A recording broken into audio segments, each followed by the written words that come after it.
Hello and welcome class 7 to your history class. So students, as we are discussing about our chapter number 3rd, that is the Delhi Sultans. So students, in today's lecture we will discuss about two topics, and the first topic is the circle of justice. So बात students किसकी हो रही है? 12th century की हो रही है, जब दिल्ली सुल्तान्स जो हैं एडमिनिस्ट्रेशन संभालने लगे दिल्ली में आकर. तो दिल्ली सुल्तान्स जो थे वो सारे क्या थे? फॉरेन इन्वेडर्स थे. ठीक है, तो अब हम पढ़ते हैं द सर्कल ऑफ जस्टिस क्या कहता है. सर्कल ऑफ जस्टिस ये कहता है कि किंग और उसकी जो प्रजा है उसके बीच का रिलेशनशिप कैसा होना चाहिए. ठीक है, एडमिनिस्ट्रेशन कैसे चलती है.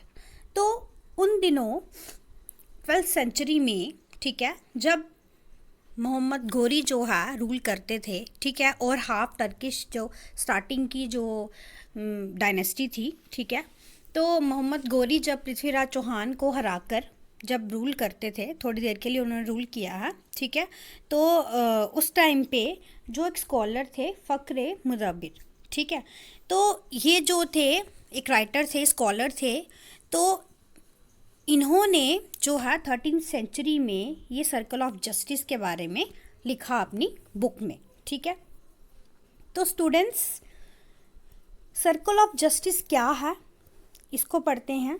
तो ये क्या कहता है सर्कल ऑफ जस्टिस? ये कहता है कि a king cannot survive without soldiers. ठीक है, तो किंग जो है वो अपने सोल्जर्स के बिना सर्वाइव नहीं कर सकता. ठीक है, तो ये तो सच बात है.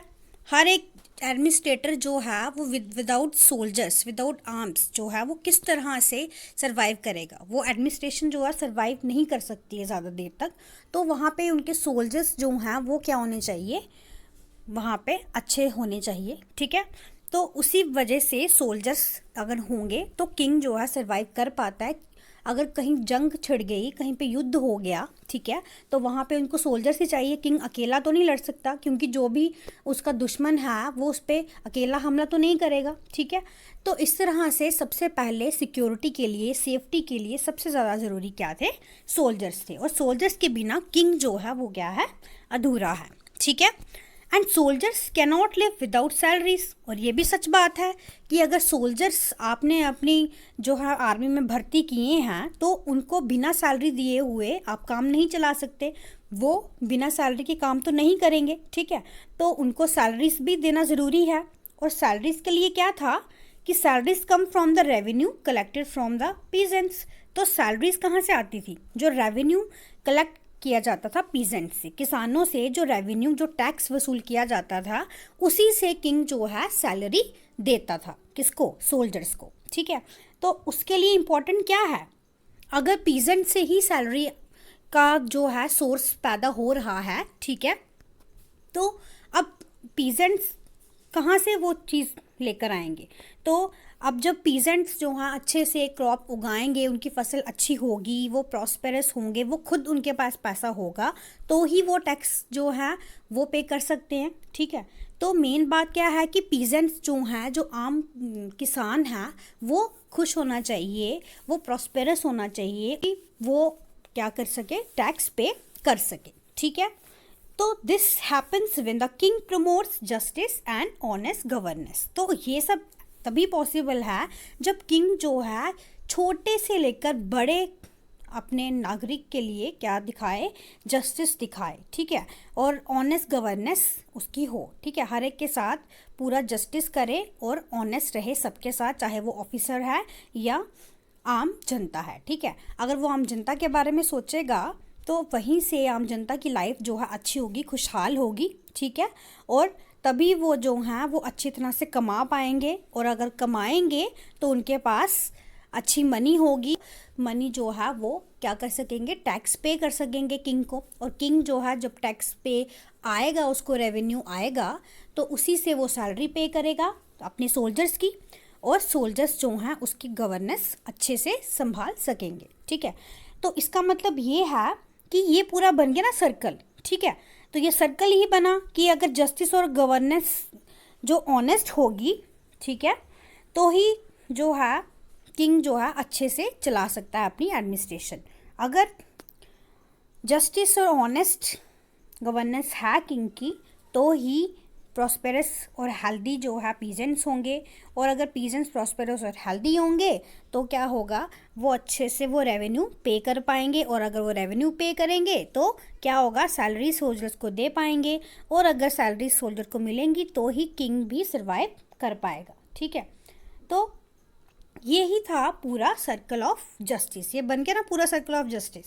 ठीक है, तो इसी में जो है आगे हम एक और टॉपिक डिस्कस करने वाले हैं। ठीक है, जैसे कि मैंने आपको बताया था कि तारीख और तारीख, ठीक है, इनमें क्या लिखा जाता था, जो लर्नड मैन थे वो उनका एक आइडिया जो था ये रहता था कि वो क्या करें, एक idea of birth right king को बताएं। ठीक है, और दूसरा एक जो है जेंडर डिस्टिंक्शन, इसके बारे में वो क्लियर रहते थे कि जो है मेल और वुमेन में बहुत ज़्यादा फ़र्क होता है। ठीक है, और किंग जो है वो रूलर जो है वो किसको बनना चाहिए, मैन को ही बनना चाहिए। वो हो गया आपका जेंडर डिस्टिंक्शन।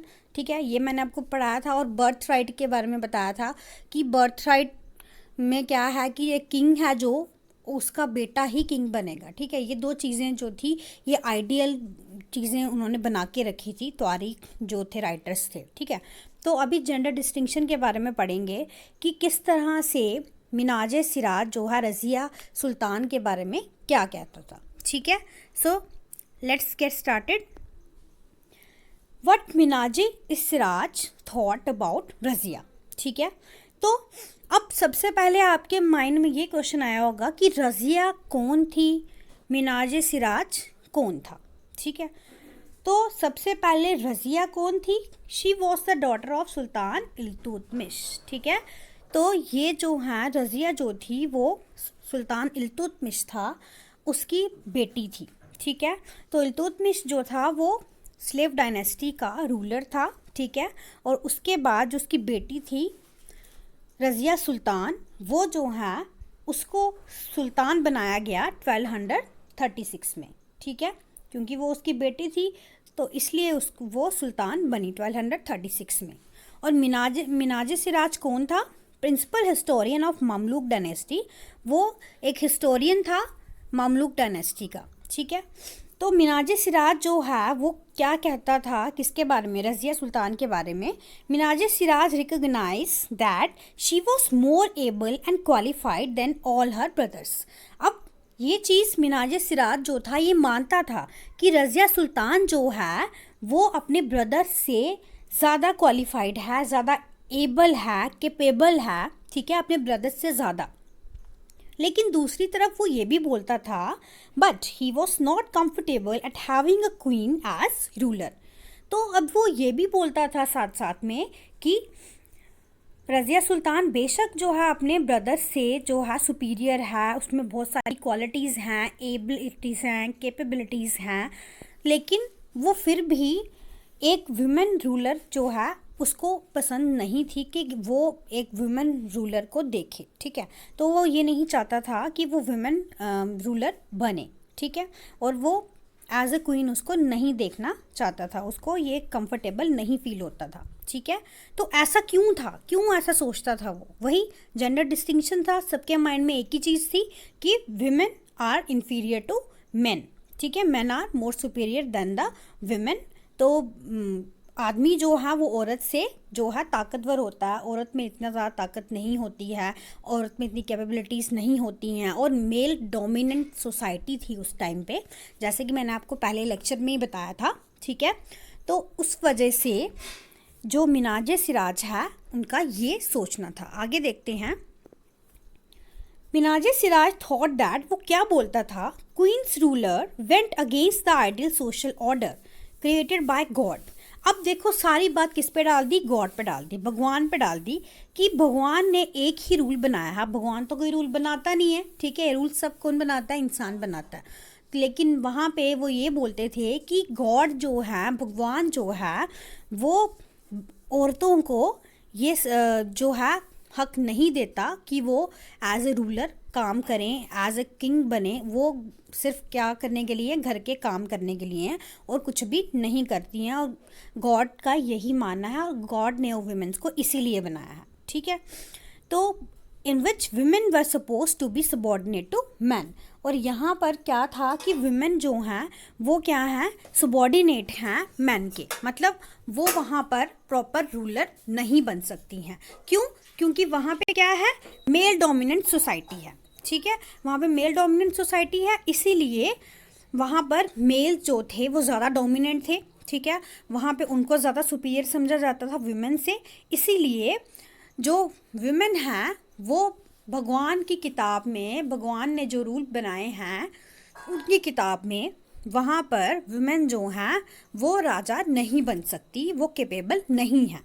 एक तरफ से वो ये भी मानता है कि वो अपने राजिया जो है अपने ब्रदर्स से बहुत ज़्यादा क्वालिफाइड है, बहुत ज़्यादा कैपेबल है, लेकिन एक तरह से वो दूसरी साइड में देखा जाए तो वो क्या करता है, भगवान की तरफ ये फेंक देती है हर चीज़ बात को, कि भगवान ये कहते हैं कि वुमेन जो हैं वो किस लिए बनाई गई हैं, कि वो सबॉर्डिनेट करें मैन को, ठीक है। Then he writes in the register of God's creation. अब गॉड ने जो रजिस्टर बनाया है, उसकी क्रिएशन है, उसकी जो उसने बनाया है, तो वहाँ पर since her account did not fall under the account of man, तो वहाँ पर वो कभी भी जो है वुमेन जो है वो एक मैन के बराबर नहीं आ सकती।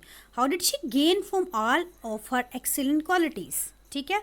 तो ये वो बोलता है कि उसकी एक्सीलेंट क्वालिटीज़ हैं, लेकिन वो ये सब उसका कोई फ़ायदा उठा नहीं सकती, क्योंकि वुमेन जो है मैन के बराबर नहीं आ सकती। तो ये सब उस टाइम पे होता था, एक मेल डोमिनेंट सोसाइटी थी जहाँ पे वुमेन को इन्फीरियर समझा जाता था टू मेन, ठीक है। उस टाइम पे ऐसा था। आज के ज़माने का टाइम नहीं था जहाँ पर आजकल लड़कियाँ जहाज़ भी उड़ा रही हैं, हर चीज़ कर रही हैं, और इवन मेल से ज़्यादा जो हैं सुपीरियर वुमेन्स आजकल हैं, ठीक है। लेकिन उस टाइम पे ऐसा नहीं था।